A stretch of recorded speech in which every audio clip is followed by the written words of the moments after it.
c'est un cas extrême, une agression au couteau. En s'écartant comme un toréador ou en esquivant comme un escrimeur, les stagiaires apprennent à faire face à une attaque dans un milieu hospitalier où des règles fondamentales sont toujours présentes à l'esprit. L'objectif, c'est de se protéger en tant que soignant, parce qu'effectivement, on n'est pas là pour recevoir des coups, mais on est là pour préserver l'intégrité physique et morale du patient. On est face à un patient, on reste dans le soin.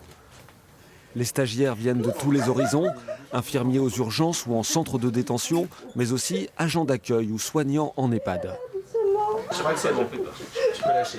Ils ne sont pas là pour devenir des combattants aguerris, mais tous sont volontaires pour découvrir ces techniques qui pourraient servir.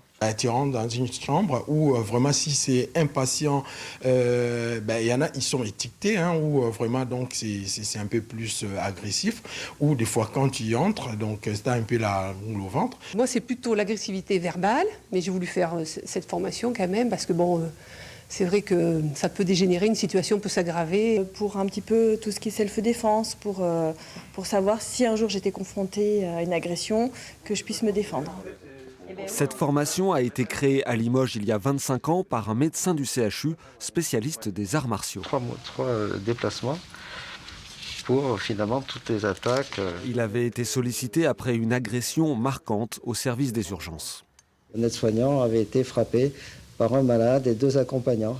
Le malade s'était dressé de son brancard, les 2 copains qui étaient avec lui ont fait front contre un aide-soignant et lui ont tapé dessus. Depuis, la formation s'est développée. Positionner ma main sur son épaule et le faire s'allonger. Elle s'exporte partout en France dans un contexte de tension à l'hôpital et particulièrement encore dans les services d'urgence. Vous voyez que les gens sont côte à côte, restent de plus en plus longtemps aux urgences.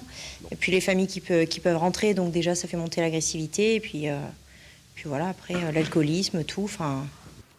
Après 3 jours de formation, les stagiaires retourneront au travail pour accueillir et prendre en charge leurs patients, sans maîtriser parfaitement toutes les techniques, mais plus sereins face au risque d'agression.